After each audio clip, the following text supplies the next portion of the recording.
दोन नवरा बायको होते. ते म्हणजे दोघे जण 12 वर्ष झाले एकमेकांशी बोलत असतात.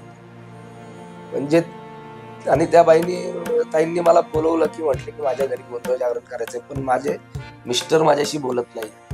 गेले 12 वर्ष झाले माझ्याशी बोलत नाहीत आणि 12 वर्ष संपर्कात पण नाही. पण त्यांना मला संपर्कात आणायचंय. म्हणलं काळजी करू नका, आपण करू कार्यक्रम. त्यावेळेस रवी भाऊ होते आणि सुरुवात झाली गोंधळाला. गोंधळाला सुरुवात झाल्यावर देवाचं नमन झालं आणि त्यानंतर काकडा हातात घेतला आणि काकडा नाचवायला. मित्र नाचायच्या बाबतीत तुम्हाला माहिती आहे, मला नाचायला फार आवडतं आणि दुसऱ्याला नाचवायलाही आवडतं. तर त्यामुळे मी काकडा हातात घेतला आणि त्या दोघांना उठवलं. ते आधी ऐकत नव्हते मिस्टर त्यांचे, पण त्यांना घेतलं आणि जेव्हा त्यांना नाचवलं दोघांना, त्यानंतर त्या दोघांच्या डोळ्यातनं अश्रूंच्या धाराच पाहू.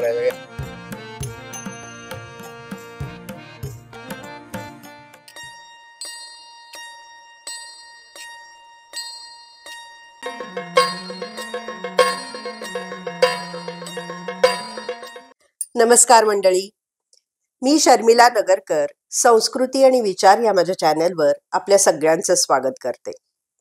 गेले 4-5 एपिसोड्स जे आपण स्वातीताई आतकरींबरोबर केले, त्याच्यात त्यांनी वारंवार जागरण आणि गोंधळ या शब्दांचा वापर केला.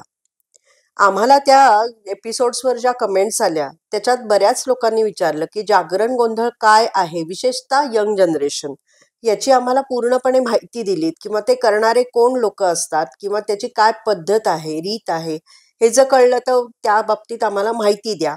आणि म्हणूनच आज मी आपल्याकडे बोलवलं आहे बलराज काटे यांना. नमस्कार. नमस्कार. काटेंची माझी ओळख गेले जवळजवळ 5 वर्षाची आहे.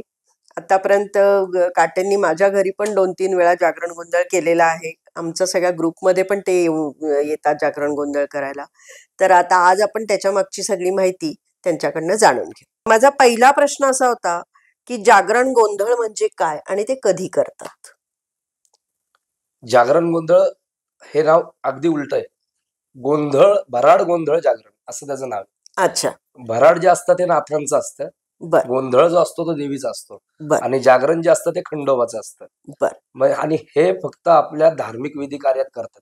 म्हणजे हे कुळधर्म कुळाचाराचा धार्मिक विधी म्हणजे भराड गोंधळ जागरण आहे. आणि जेव्हा जेव्हा तुमच्या घरी सुखद घटना असतात, म्हणजे तुमच्या घरी समजा लग्न असेल, मुंज असेल, बारसं असेल, घराची वास्तुशांती असेल, या वेळेस भराड गोंधळ जागरण घातले जातं. अच्छा.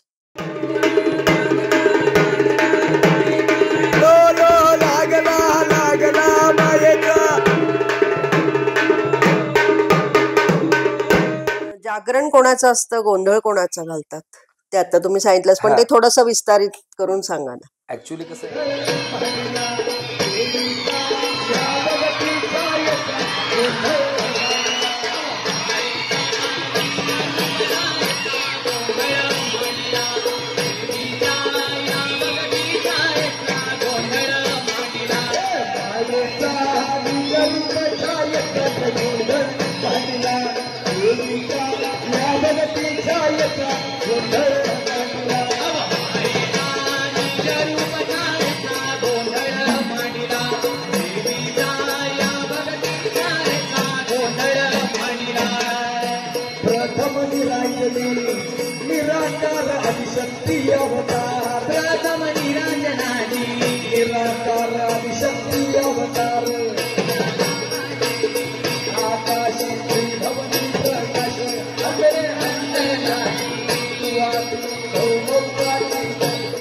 कारण गोंधळ म्हणजे काय माहिती का, तर मायाचा निजरूप छायेचा गोंधळ म्हटला. आता माया म्हणजे काय, तर घरदार, शेत, प्रपंच, आप्त, इष्ट, गण, गोत्र, बाळ, गोपाळ आणि त्यांच्या मोबाईल, हे सगळे माया आहे. त्या मोबाईलमुळे माणसं एकत्र आली आहेत, माणसं जोडल्या गेली आहेत. त्याच्यामध्ये पण अंबाबाई आहे. म्हणजे मोबाईल आणि अंबाबाई, बाई ही कॉमनच आहे. कारण ती शक्ती आहे. ती शक्ती हा संसार चालवते. कारण ती शक्ती जर त्या शिवातून निघून गेली तर तो शव आहे, त्याला काहीच अर्थ राहत नाही. असं आहे. कारण त्या शक्तीला जागृत ठेवणं आणि त्या शक्तीने आपलं घर चालवणं हे खरंच गोंधळाचं खूप मोठं माध्यम आहे. तर मायेचा निजरूप छायेचा हा जो गोंधळ मांडलाय ना, तो असा आहे की धरत्रीचा पाठ केलाय, आकाशाचा मंडप केलाय, 9 लक्ष तारांगण काढलेत, त्याच्या घटाला गहू तांदूळ बनवले. जगाचा ब्रह्म आत्मराज कलश, घाटाला कलश, नारळ बनवलाय. 5 तत्वांचे 5च उभे केलेत. आप, तेज, वायू, पृथ्वी आणि आकाश एकत्रित उभे राहण्यात म्हणून त्यांना मायेच्या दोरीने बांधण्यात आले. पर्जन्य पटाची पानांची माळ सोडली आहे. शरीरातले षडविकार काढले, त्याचा फुलवरा म्हणजे कडक नाही बांधल्यात. चंद्र सूर्य ज्ञानाच्या दिवट्या पाजळल्यात आणि 33 कोटी देव, 88,000 ऋषी, 60 कोट गणाची मंडळी अशी भराभरा निघालेत आणि असे घाटाभोवती येऊन स्तब्ध बसलेत आणि त्या जगदंबेचं स्तवन ऐकतात. किती सुंदर सोहळा आहे तो. खूप सुरेख. त्या सोहळ्याचा आनंद घेणारा म्हणजे गोंधळे. तुमच्या कुलाची कुलस्वामिनी कुठलीही असू देत, हा, सगळ्यांची तर आपल्या महाराष्ट्राची कुलस्वामिनी आई तुळजाभवानी आहेच, बरोबर. पण प्रत्येकाची वेगवेगळी कुलस्वामिनी असते. तर त्या कुलस्वामिनीचं स्तवन करण्यासाठी गोंधळी आपल्या घरी येतो. त्या घटाची मांडना करतो. ती घटाची एक विशिष्ट प्रकारची रचना आहे. ती रचना करून तो ते घट भरतो. त्याला चौक असं म्हणतात. आणि मग तो चौक भरल्यावर 3 वाद्यांमध्ये तिचा गजर केला जातो. म्हणजे त्यामध्ये संबळ, तुंतुन आणि टाळ या 3 वाद्यांच्या मध्ये देवीचं स्तवन होतं, देवीची आराधना होती, सर्व देवतांना आव्हान होतं, त्याच्यानंतर गण होतो. म्हणजे ह्या देवींचं सगळ्यांचं स्तवन होतं. आणि दुसरी गोष्ट म्हणजे हा गोंधळ म्हणजे काय, गोंधळ कशासाठी करायचा, गोंधळ केल्याने काय काय होतं, या गोष्टींचं निरूपण तिथं केलं जातं. अच्छा. आणि जागर आहे ते वेगळं आहे काही? जागरण म्हणजे खंडोबाचं असतं. हा, त्यामध्ये खंडोबाचा घट भरला जातो. हम्म. आता अनेकांना वाटतं की तिथं पार्वती आणि शंकर, तर असा नाहीये तो घट. तो म्हणजे ते इकडे बहीण आणि भावाचा घट मांडला असतो. म्हणजे इकडे कुलस्वामिनी जी आहे ती बहीण आहे आणि इकडे खंडोबा जे आहेत ते भाऊ आहेत. म्हणजे बहीण भावाचा घट मांडला जातो. त्या बहीण भावाच्या घटामध्ये देवीचं स्तवन होतं, खंडोबाचं जागरण होतं आणि त्या जागरणामध्ये वाघ्या मुरळी जर तुमच्यात पद्धत असेल तर ती नाचली जाते. अच्छा. आणि दुसरी गोष्ट म्हणजे जेजुरीच्या खंडोबाला, पालीच्या खंडोबाला मुरळी चालते, पण धावडी निमगावच्या खंडोबाला मुरळी चालत नाही. मग ते आणि खंडोबाचं जागरण हे 3 वाद्यांवर असतं. एक म्हणजे खंजिरी, तुंतुन आणि टाळ आणि संबळ.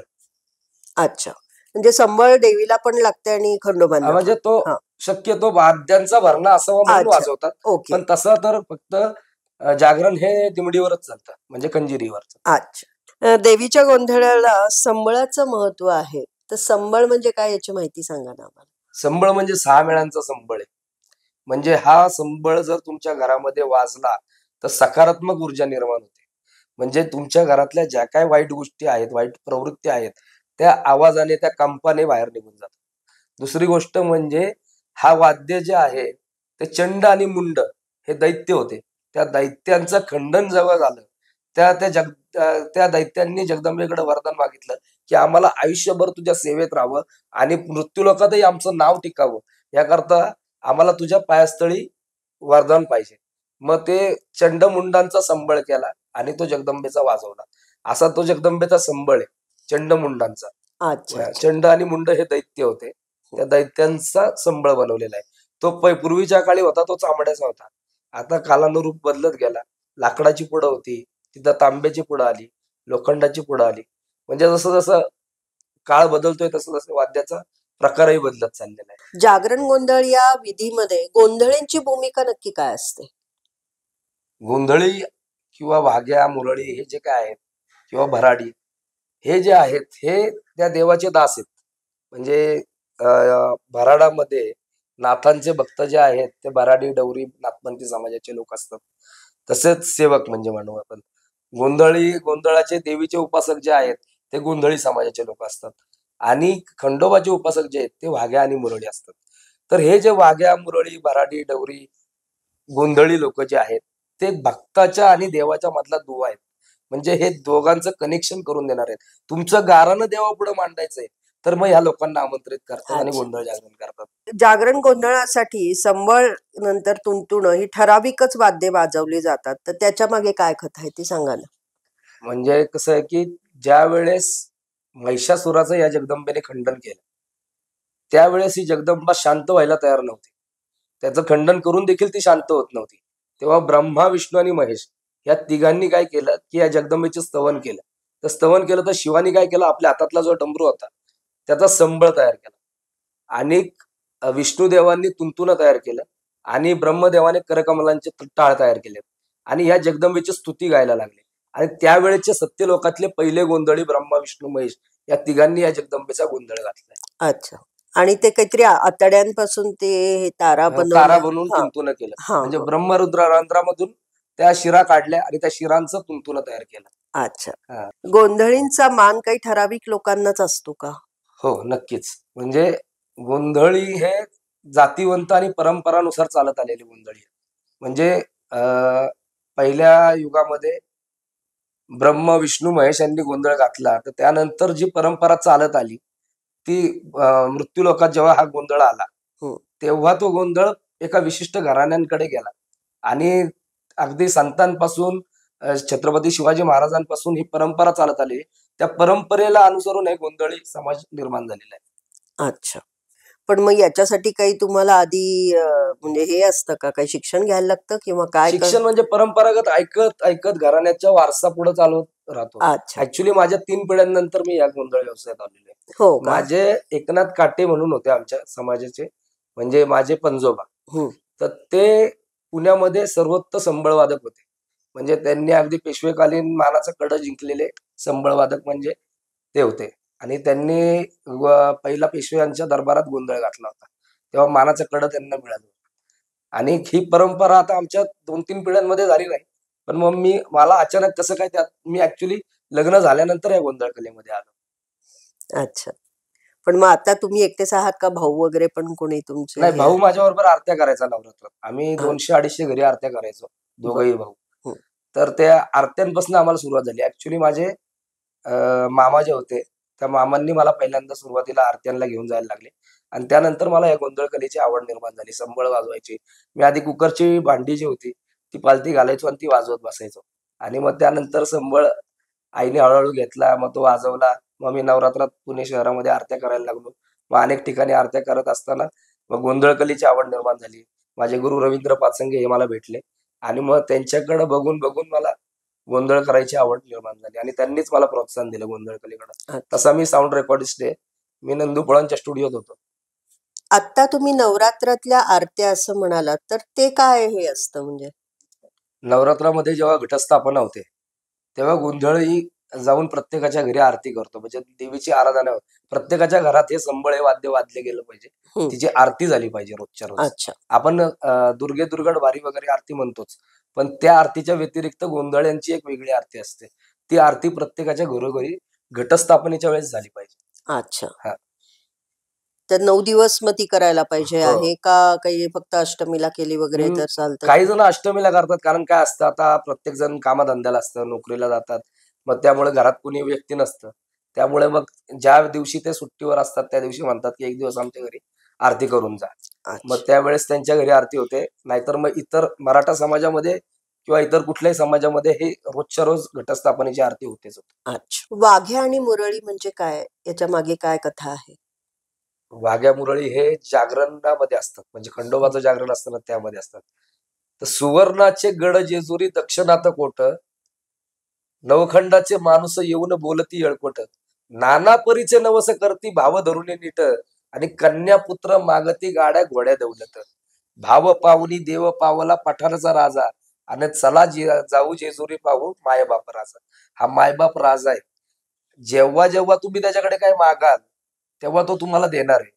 पण पूर्वीची लोक काय करायची की आपल्याला जर अपत्य होत नसेल तर देवाला नवस करायचे की मला पुत्र होऊ दे, कन्या होऊ दे, मी पहिलं जे होईल ते तुला अर्पण करेल. मग ते मुलगी झाली तर मुरळी म्हणून देवाला सोडायचे. मग तिची विधिव्रत पूजा व्हायची आणि ती देवाला सोडायची, ती तिथं त्यांची सेवा करण्यासाठी राहायची. आणि जो मुलगा व्हायचा त्याला वाघ्या म्हणून सोडायचे. असा वाघ्या आणि मुरळीचा गोंधळ जागरणामध्ये खूप मोठा सहभाग आहे आणि ते खरे देवाचे सेवक आहेत. मुरळी म्हणजे ही ऍक्च्युली त्याच्या 2 कथा आहेत. एक तर म्हणजे की मुरळी ही खंडोबाची देवदासी आहे.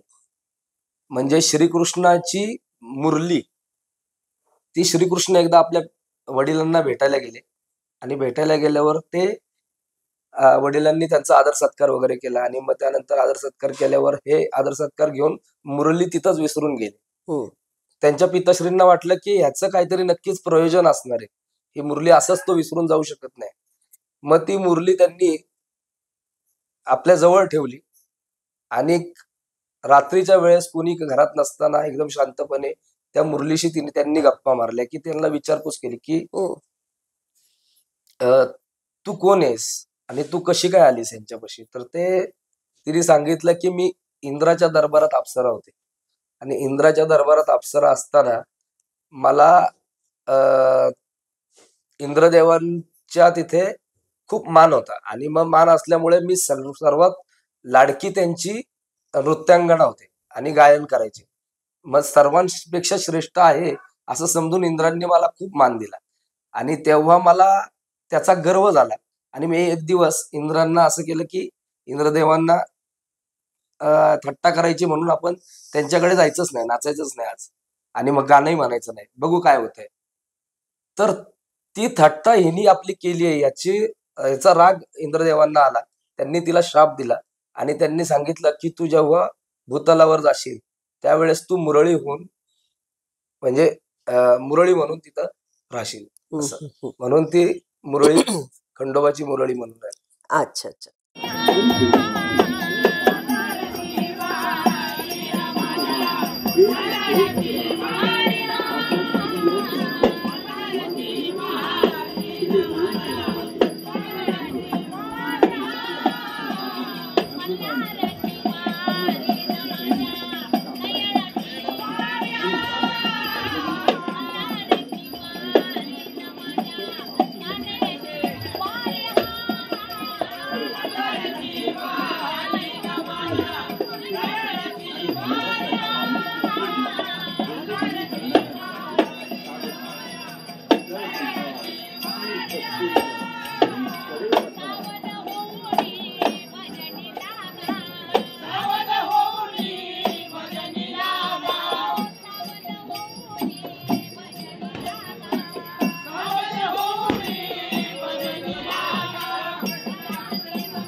व मला पुढे असं विचारायचं होतं, की असं म्हणतात, की जिथे बोडण असतं तिथे जागरण नसतं. तर ही काही वेगळी प्रथा आहे का?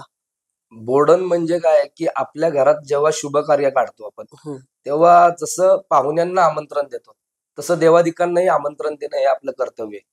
तर ते बोडण म्हणजे काय असतं, की प्रत्येकाच्या सुवासिनींना वगैरे मान देणं, घरच्या गेलेल्या व्यक्तींना मान देणं, त्यांचा मानपान करणं आणि आलेल्या पाहुण्यांचा आदर सत्कार करणं.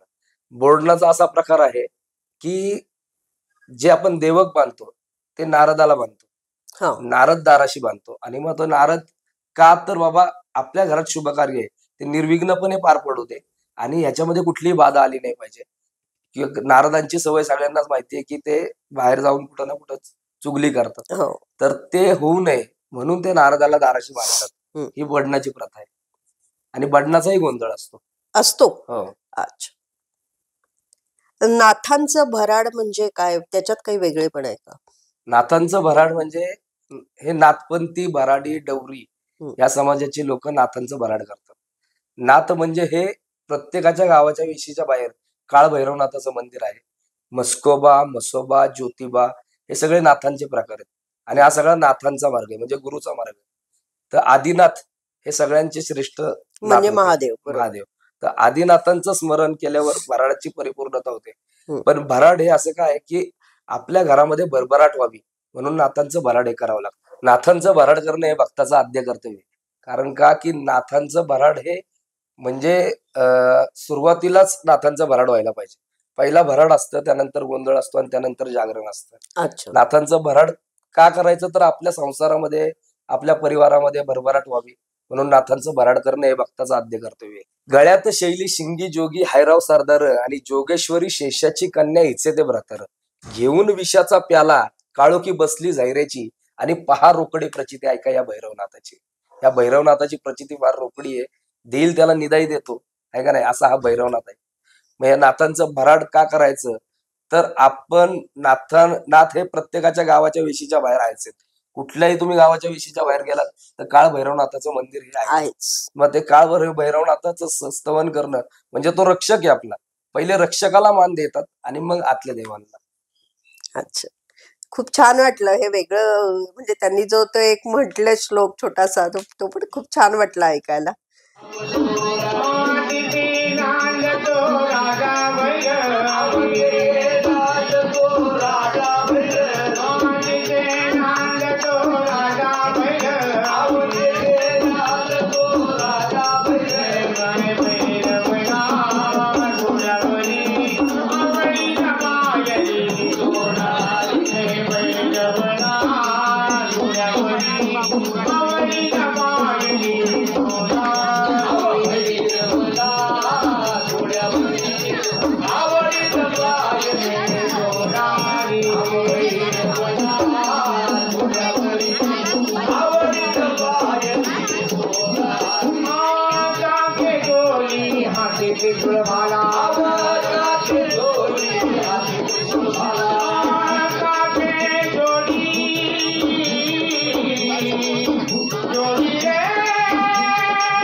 जागरण गोंधळ हा साधारण संध्याकाळी किंवा रात्रीच केला जातो, तर त्याच्या मागे काही असं ठराविक त्या वेळेचं काही हे जागरण आहे? गोंधळ हा कुठल्याही वेळेत केला तरी चालतो.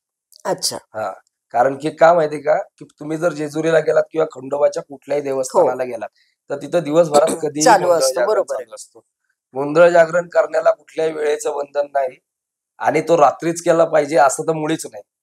ऍक्च्युली काय होतं, पूर्वीच्या काळी आपले मोठे मोठे वाडे होते, स्वतःच्या जमिनी होत्या, जागा होत्या. पण आता काय झालंय, सगळ्यांकडे सोसायटी आल्यात. सोसायट्यांमध्ये 1 तास 2 तासाच्या वर कार्यक्रम होऊन देत नाही. त्यातून रात्रीच्या वेळेस तर नाहीच नाही. मग बरोबर. आपण काय करतो, की शक्यतो 2 तासाचा भराड गोंधळ जागरणाचा कार्यक्रम करतो. आणि असं आहे की गोंधळ जागरण हा कुळाचार आहे. ऍक्च्युली ते नामस्मरण आहे. ते नामस्मरण आपल्या कानावर पडावं. आपल्या घरातल्या प्रत्येक परिवाराने सहकुटुंब ते ते ऐकावं. म्हणजे त्याचं नामस्मरण व्हावं. ती श्रवण भक्ती आहे. ती श्रवण भक्ती करण्यासाठी हे नामस्मरण म्हणजे भराड गोंधळ जागरण आहे. आणि हे जागरण पूर्वीच्या काळी कसं होतं, की लोकं शेतात कामाला जायचे, दिवसभर तिथं काम करायचे आणि मग संध्याकाळच्या वेळेस त्यांचं मनोरंजन व्हावं, त्याकरता रात्रभर कार्यक्रम असायचा. मग अच्छा, अच्छा. त्यामध्ये देवादिकांच्या कथा म्हणजे रामायण, महाभारत या असं सगळ्या गोष्टी सांगितल्या जायच्या. छत्रपती शिवाजी महाराजांच्या कथा या सगळ्या सांगितल्या जायच्या. आता तसं ऐकणारी लोकही राहिली नाहीयेत आणि त्यामुळं कुणाकडेही वेळही नाहीये. त्यामुळे तो 2 तासात कार्यक्रम होतो. ऍक्च्युअली विधी 2 तासाचाच आहे. पण मनोरंजन म्हणून लोकं रात्रभर करतात. का? तर आमच्या घरात पहिल्यापासून रात्रभर करत आले. बरोबर. असं. हा हा. म्हणजे आपण त्याच्या पाठीमागचा उद्देश जाणूनच घेत नाही, की आता काय आहे, तुम्ही हातात मोबाईल घेतला तर मनोरंजन चालू होतंय. तर ते खरं आता लोकांना एवढा वेळ पण नाही त्यांच्याकडे बघायला. खरंय. जागरण गोंधळामध्ये दिवटीचं काय महत्व आहे? तो एक लहान मुलाला टोपी घालून बसवला जातो, तो आपला दिवटीमध्ये तेल टाकत असतो. तर ड्युटी म्हणजे काय, की आपण समजा देवापुढे निरांजन लावलं, की तो प्रकाश देते. पूर्वीच्या काळी लाईट्स नव्हत्या. त्यावेळेस लाईटीचा उपयोग म्हणून हा दिवटीचा प्रकाश होता, असंही म्हणतात. आणि चंद्र सूर्य ज्ञानाच्या दिवट्या पाजळल्यात. त्या चंद्र सूर्याचं प्रतीक म्हणून देखील त्या दिवटीला पूजन अच्छा. केलं जातं. आणि जो तेल घालायला बसलेला असतो, हा. तो दिवट्या असतो. त्या दिवट्याची चेष्टा मस्करी करणं म्हणजे त्यातलं एक मनोरंजन आहे. त्या बरोबर. गोंधळ म्हणजे काय होतं, सारखंच तुम्ही धार्मिक धार्मिक असं सांगत बसले तर लोक बरोबर. ऐकायला बसत नाहीत. मग बरोबर. त्यामुळे मस्करीचा एक भाग म्हणून त्यांचा दिवट्याची थट्टा केली जाते हा थोडीशी. हा. जागरण गोंधळाचं तयारी काय असते आणि नैवेद्य काय असतो साधारण? जागरण गोंधळाची तयारी म्हणजे काय असतं, की अन्न, वस्त्र, निवारा ह्या आपल्या मूलभूत गरजा आहेत. त्यातल्याच वस्तू ह्याच्यामध्ये असतात. म्हणजे तुम्हाला वस्त्र म्हणून ब्लाउज पीस असतो.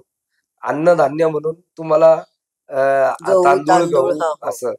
आणि निसर्गातून मिळालेल्या गोष्टींचं निसर्गाला परत अर्पण करणं म्हणजे गोंधळाचा चौक भरणे. म्हणजे खोबऱ्याची वाटी असेल, हळकुंड असेल, सुपारी असेल, त्या 5 सुवासिनींचा मान दिलेला आहे तो. त्या 5-5 आपण जे मांडतो, ते हळकुंड, सुपारी, खारीक, बदाम आणि अक्रोड ह्या ज्या काय आहेत, तर सुपारी काय करते, आपल्या शरीरातला कफ वाढवते. कफ म्हणजे सौंदर्य वाढवते स्त्रीच्या शरीरातलं. आणि जे खोबरं आहे, ते शरीराला वंगण देतं. ते वंगण म्हणजे स्त्रीच्या शरीरामध्ये वंगण असावं, तेलाची ऊर्जा असावी. म्हणून ते तेलाचं काम करतं.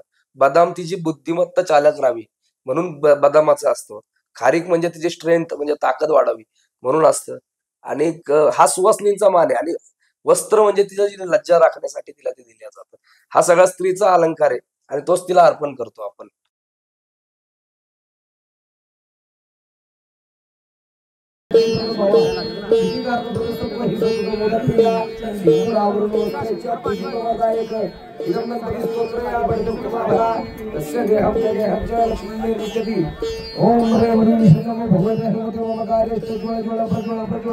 असाध्य साध्य साध्य रक्ष रक्ष सर्व उपाय स्वा मोरया मोरया निबाळ जाणे तुझी सेवा करू काय जाणे अन्याय माझे कोट्याला कोटी मोरेश्वराबा कोघाल कोटी जय जय रघुवीर समर्थ नमो दैवे महादैवे शिवाय सतत नमः. गोंधळामध्ये तुम्हाला घटाची रचना जी असते ती सांगितली, पण त्यामध्ये नैवेद्य असा असतो की पुरणपोळी, मेथीची भाजी, कुरडई, पापडी. आपण माहूरच्या रेणुकेला जर तुम्ही नैवेद्य कराल तर तिला पुरणाचा फक्त नैवेद्य लागतो, पोळी करायची नाही, अच्छा. फक्त पुरण आणि तांबूल विडा. आणि जर तुम्ही बाकीच्या कुठल्याही देवतांना केला तर पुरणपोळीचा नैवेद्य. आणि खंडोबाला बाजरीची भाकरी, वांग्याचं भरीत आणि तुमची कांद्याची पात याचा नैवेद्य लागतो. अच्छा. असं आहे. किती छान याच्या मागे देखील एक संकल्पना पूर्वीच्या लोकांनी ठेवलेली आहे. पण कुठलीही गोष्ट म्हणतो ना आम्ही, म्हणजे माझ्या बऱ्याचशा एपिसोड्स मध्ये मी म्हणते की सनातन धर्मामध्ये सांगितलेल्या कुठल्याही गोष्टीच्या मागे काहीतरी गूढ अर्थ हा नक्की नक्कीच. तुम्हाला मिळेलच. हो. इथे देखील तो मिळाला. काळानुरूप जागरण गोंधळाच्या याच्यामध्ये पण अजून काय बदल झालेत? जागरण गोंधळामध्ये खरं बदल म्हणायला गेलं तर जो व्हायला नाही पाहिजे तो बदल होत गेलाय. की त्याला मनोरंजन म्हणजे ऑर्केस्ट्रा किंवा तमाशा असा बास जो देण्यात येतोय बाहेरच्या, म्हणजे पुण्यात नाही, पुण्यातली लोक सुजाण आहेत, ती चांगल्या प्रकारेच गोंधळ जागरण करून घेतात. परंतु बाहेरच्या गावांमध्ये आता गोंधळ जागरणाचा तमाशा होतोय. लाईट, डिस्को लाईट लावतात, कच्ची ऑर्गन आणि 5-5 मुरळ्या आणून नाचवणे, हे प्रकार फार वाईट आहेत आणि ते नाही व्हायला पाहिजेत. कारण तो धार्मिक विधी आहे, तुमच्या घरातला विधी आहे, तो बरोबर. तुमचा कुळधर्म, कुळाचार आहे. तुम्ही कशासाठी करताय तर तुमच्या घरातला गोंधळ नाहीसा व्हावा. तुमच्या घरातले देव, कुलदैवत जागृत करून घेणे म्हणजे जागरण आहे. रात्रभर जागणे म्हणजे जागरण नाहीये. बरोबर आहे. मग ते जर जागृत करायचे असतील तुम्हाला तर तो सात्विकतेने झाला पाहिजे. तुमचा पूर्ण परिवार तो कार्यक्रम बघून, ऐकून ती श्रवण भक्तीचा आनंद घेतला पाहिजे. हे जागरण आहे. अच्छा. पण त्या जागरणाचं जे विचित्रीकरण चाललेलं आहे आणि युट्यूबच्या माध्यमातून तर आणखीनच काहीतरी वेगळं वेगळं दाखवतात आणि हे दाखवलं गेलंही नाही पाहिजे आणि आपल्यासारख्या सुजाण लोकांनी ते पाहिलंही नाही पाहिजे. तुम्ही आता म्हणालात की काळानुरूप जागरण गोंधळाच्या पद्धतींमध्ये बदल होत चाललाय. पण काही चांगले अनुभव पण तुम्हाला आले असतील ना, आता इतके वर्ष तुम्ही ही परंपरा जागवताय, तर त्याच्याबद्दल काही सांगा ना आम्हाला. नक्कीच चांगले अनुभव आले. म्हणजे असं आहे की ज्यांची जी कामं होणारी नव्हती ती झालेली आहेत. ज्यांचे संसार तुटत होते ते राहिलेले आहेत. ऍक्च्युली गोंधळ जागरण म्हणजे आपण फक्त धार्मिक आहे, धार्मिक आहे म्हणून तो बघतो. तर त्याच्या पाठीमागे गोंधळी लोक येऊन तुमच्या घरात समाज प्रबोधन जो हा विषय आहे तोही मांडतात. सासू सुनेचं आणि सासूचं आणि सुनेचं नातं कसं असावं, नवऱ्याचं आणि बायकोचं नातं कसं असावं, याच्यावर आम्ही वक्तव्य करतो. याच्यावरही त्यांना एकत्र आणता येईल अशी वाक्य बोलतो की ज्यामुळे तुमचा परिवार संघटित राहील, एकत्र राहील, एकत्र नांदतील, गुण्यागोविंदाने नांदतील, असं काहीतरी करतो. आणि दुसरी गोष्ट म्हणजे एकतर मी तुम्हाला असा प्रसंग सांगतो. 2 नवरा बायको होते. ते म्हणजे दोघे जण 12 वर्ष झाले एकमेकांशी बोलतच नव्हते. म्हणजे आणि त्या ताईंनी मला बोलवलं की म्हटले की माझ्या घरी गोंधळ जागरण करायचंय, पण माझे मिस्टर माझ्याशी बोलत नाहीये. गेले 12 वर्ष झाले माझ्याशी बोलत नाहीत आणि 12 वर्ष संपर्कात पण नाहीयेत. पण त्यांना मला संपर्कात आणायचंय. म्हटलं काळजी करू नका, आपण करू कार्यक्रम. त्यावेळेस रवी भाऊ होते आणि सुरुवात झाली गोंधळाला. गोंधळाला सुरुवात झाल्यावर देवाचं नमन झालं आणि त्यानंतर काकडा हातात घेतला आणि काकडा नाचवायला. मी तर नाचायच्या बाबतीत तुम्हाला माहिती आहे, हो. मला नाचायला फार आवडतं आणि दुसऱ्याला नाचवायलाही आवडतं. तर त्यामुळे मी काकडा हातात घेतला आणि त्या दोघांना उठवलं. ते आधी ऐकत नव्हते मिस्टर त्यांचे, पण त्यांना घेतलं आणि जेव्हा त्यांना नाचवलं दोघांना, त्यानंतर त्या दोघांच्या डोळ्यातनं अश्रूंच्या धाराच वाहू लागल्या. ते की असं की म्हणजे इतके दिवस आम्ही ज्या गोष्टीच्या आतुरतेने वाट पाहत होतो की फक्त एवढंच की मी आधी बोलेल का तू आधी बोलेल, याच्यामुळे त्यांचं थांबलं होतं. पण त्या बायकोनी पुढाकार घेतला आणि त्यांनी हा गोंधळाची अरेंजमेंट केली आणि त्यातनं हा प्रसंग त्यांच्या आयुष्यात आला आणि चांगलं घडलं. खूप आनंद वाटला आम्हाला. आम्ही सगळेजण रडत होतो, तिथं बसलेलं पब्लिक रडत होतं. खूप छान वाटलं तेव्हा. अंगावर शहारे आलेत हा अनुभव यांचा ऐकून, की आपण खूप छोट्या गोष्टी समजतो या, पण या 1-2-3 तासाच्या या कुळाचार कुळधर्म जे आहेत याच्या मागे किती मोठा असा अर्थ एक लपलेला आहे, याचा सगळ्यांनी विचार केला आणि दुसरी पाहिजे. गोष्ट म्हणजे असं आहे की आपण काय करतो की कुणाकडं तरी काहीतरी कार्यक्रम आयोजन केल्याशिवाय आपण कुठेही जात नाही. बरोबर आहे, अगदी खरं आहे. पूर्वीच्या काळी आपल्यासारखे इव्हेंट नव्हते. मग इव्हेंट कुठला, तर हा गोंधळ जागरण हा इव्हेंट. आता आपण इव्हेंट असं नाही म्हणावं त्याला, पण तरी देखील लोक खास निमित्त करून म्हणजे सालाबाद प्रमाणे गोंधळ करतात, सालाबाद प्रमाणे जागरण करतात घरोघरी, की म्हणजे वर्षानुवर्ष त्यांच्याकडे ही परंपरा चालतच आलेली आहे. काहींचे श्रावणात असतात, काहींचे चैत्रात असतात, काहींचे मार्गशीर्ष महिन्यात असतात, पण वर्षानुवर्षे गोंधळ हे करतातच. आणि ते का करतात, तर त्यांचा जो परिवार आहे तो एकत्र यावा, एका ठिकाणी बसावा, आनंद घेता यावा, सगळ्यांची नाती एकत्रित राहावी, यासाठी तो गोंधळ करतात. आणि फार छान वाटतं जेव्हा त्यांचं कुटुंब हो, एकत्र येतात, खरंय. एन्जॉय करतात तेव्हा. खरंय. माझ्याकडनं जे मला एक प्रश्न विचारण्यात आले होते म्हणजे आमचा जो श्रोतृवर्ग आहे त्यांच्याकडनं, त्या सगळ्या साधारण प्रश्नांचे एक रूपरेखा काढून मी आज विचारले ते प्रश्न. याही पेक्षा जास्त काही जर प्रश्न तुम्हाला असतील या बाबतीत, तर आम्ही बलराज काटेंचा नंबर खाली या कमेंट सेक्शनमध्ये देतोय. जर आपल्याला वाटतं तर आपण डायरेक्टली त्यांच्याशी कॉन्टॅक्ट करू शकता, किंवा आपल्याला जर जागरण गोंधळ करायचं असेल तर त्याच्यासाठी देखील आपण त्यांच्याशी डायरेक्टली कॉन्टॅक्ट करू शकता. धन्यवाद. धन्यवाद.